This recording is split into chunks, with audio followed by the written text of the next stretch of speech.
welcome to my channel. Subscribe, listen, and enjoy my stories every day. The afternoon sun slanted sharply through the blinds, casting striped shadows across the living room where I sat, sifting through the day's mail.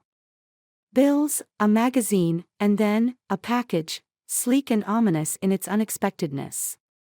It bore Valerie's name, written in an elegant, unfamiliar script. Curiosity pricked at my conscience, but suspicion drove my hands. Carefully, I peeled the tape away, the soft rip a thunderous sound in the quiet room. Inside lay a dress, stunning and undeniably expensive. It was the kind of dress Valerie wore on special occasions, the kind that made her eyes sparkle and her laughter easier. Folded neatly beside it was a note, the words scrawled in a hasty but intimate hand, "For you, my love, waiting on you tonight at the last night restaurant." The signature was merely an initial, J, but it might as well have been a red flag waving directly in my face. Stunned, I sank back, the note crumpling under my tightening grip. The implications spun in my head, a maelstrom of betrayal that found its sickening anchor in the worst of truths. J, her boss, Jeremy. The signs had been there, whispered phone calls, late nights at the office, and now this. Anger curdled into resolve. I needed proof, something concrete. Grabbing my keys, I drove to her office. The receptionist greeted me with a smile, but her eyes flicked to the clock. "She left about an hour ago," she informed me, unwittingly tightening the knot in my stomach. "Thanks," I muttered, barely polite, and walked out. The drive to the last night restaurant was a blur of red lights and honking horns, my thoughts racing faster than the traffic around me. I arrived just in time to see them, Valerie and Jeremy, laughing together as they entered the restaurant. The sight of them, so at ease, so unaware of the ruin they were about to face, steeled my resolve. I couldn't just storm in, I needed to be clever, to hit where it would hurt the most. Turning back to my car, I plotted. There were contacts to call, favors to collect. Valerie's career was intertwined with Jeremy's, and if I could dismantle their professional lives, their personal deceit would implode with it. As I started the engine, a cold, hard smile found its way onto my face. This was just the beginning. Valerie and Jeremy were about to discover that betrayal comes with a hefty price, and I was going to collect. As I watched Valerie and Jeremy disappear into the restaurant, a plan began to form, each piece clicking into place with cold precision. I couldn't confront them, not yet. Instead, I retreated to the shadows, my phone already buzzing as I dialed the first number on my list.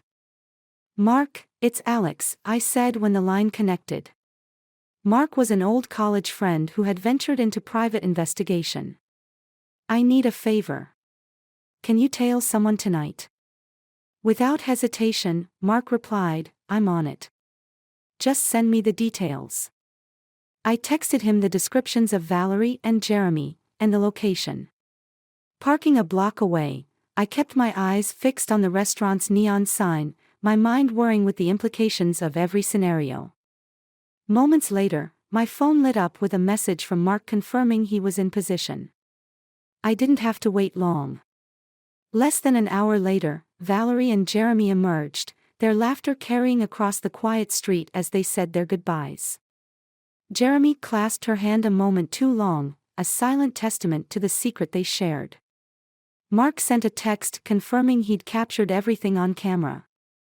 My next call was to a contact within Jeremy's company. "Hey, Dan, it's Alex. I have something you might want to see. It concerns Jeremy. We should talk. Meet me tomorrow at my office," Dan suggested, his voice laced with curiosity and caution. That night, I laid out the photographs Mark had sent, clear shots of Valerie and Jeremy's intimate gestures, their closeness undeniable. With these, my next steps were clear. Morning found me at Dan's office, a high-rise that looked over the bustling city. Dan ushered me inside, his expression grim as he shut the door. "Let's see it then," he said, wasting no time. I handed over the photographs, watching as his eyes darkened with each image. "This is bad, Alex. Really bad."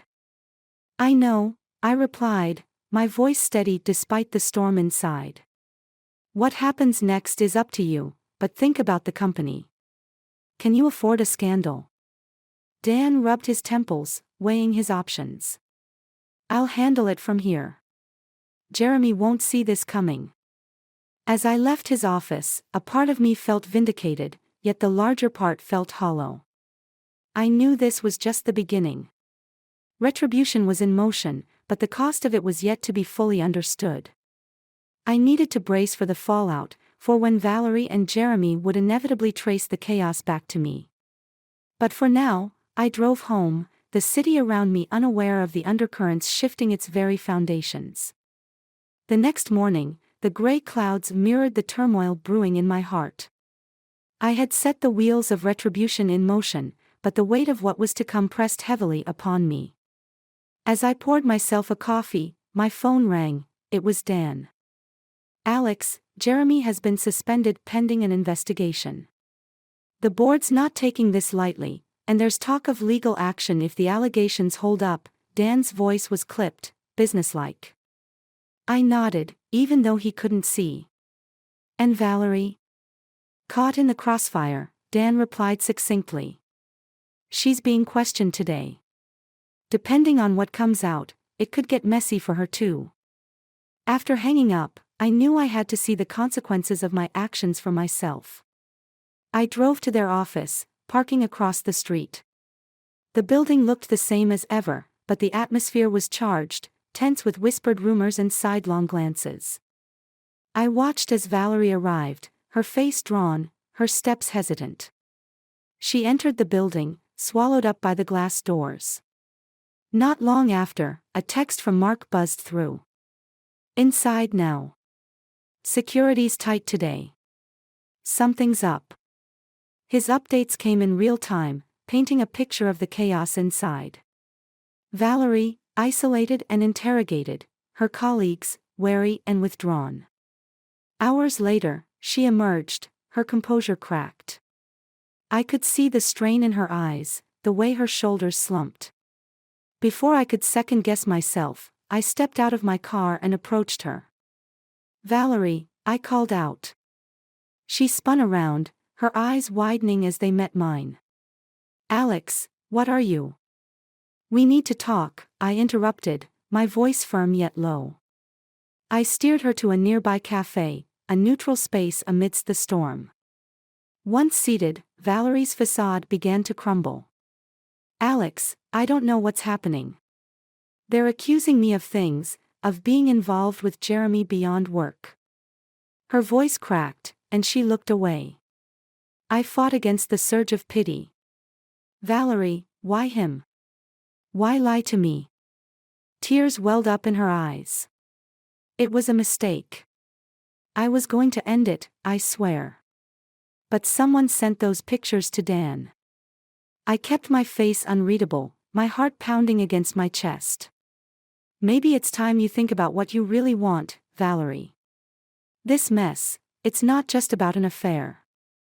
It's about trust, about everything we built together." She nodded, wiping her tears, a mess of regret and fear. "I need to fix this, Alex. For us, if it's not too late." I stood, my decision clear. "I think it is too late, Valerie. I'll send over the divorce papers."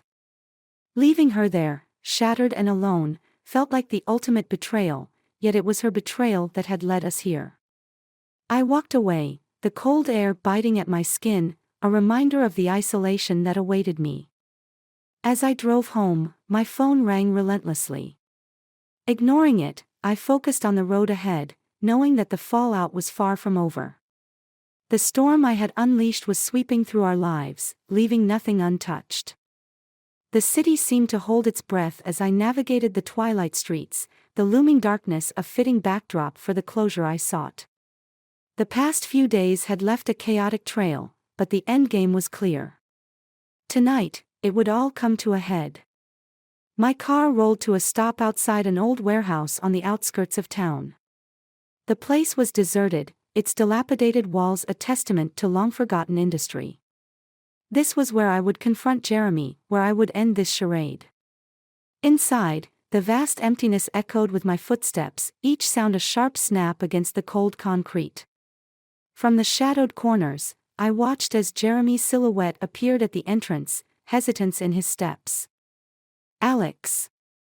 What is this?" Jeremy's voice echoed, a mix of defiance and fear. "Justice," I replied, stepping into the dim light, a steel pipe in my hand reflecting the scant moonlight filtering through broken windows. Jeremy stopped, his eyes widening as he took in my weapon. "You think you can scare me with threats? What do you want?" "I want you to suffer as I have, to understand the pain you've caused," I said, my voice calm, almost detached. As I advanced, Jeremy backed away, his back hitting a cold metal column. "It's over, Alex. Valerie's leaving you. She loves me," he spat, desperation seeping through his bravado. "That's where you're wrong, Jeremy. It was all a lie," I said as I closed the distance between us, my words slicing through the air. "What are you talking about?" he demanded, his voice cracking. I threw photos at his feet, images not just of him and Valerie but of other women, all documented meticulously. "Valerie never loved you. She used you, just as she used me. We were both pawns in her game." Jeremy's face paled, his eyes darting down to the photos, then back to me. "No, that can't be. Deny it all you want, but I've seen the truth. And now, you will too," I said, my grip tightening on the pipe. Before he could respond, I swung, the pipe connecting with his knee. He crumpled with a shout of pain, his betrayal written across his face as clearly as the agony. "You think you're the only one who can manipulate. Valerie played us both, but I'm the one walking away," I hissed, leaning close to his twisted form. Leaving Jeremy writhing on the ground, I turned my back on the wreckage of our lives.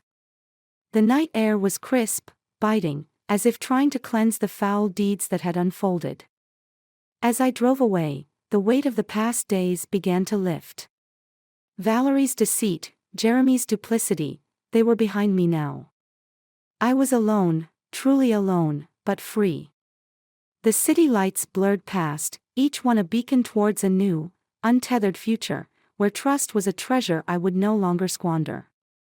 The game of deceit had ended, the players dispersed, but in the silence of my soul, I knew the cost of such a game was more than I ever wanted to pay again.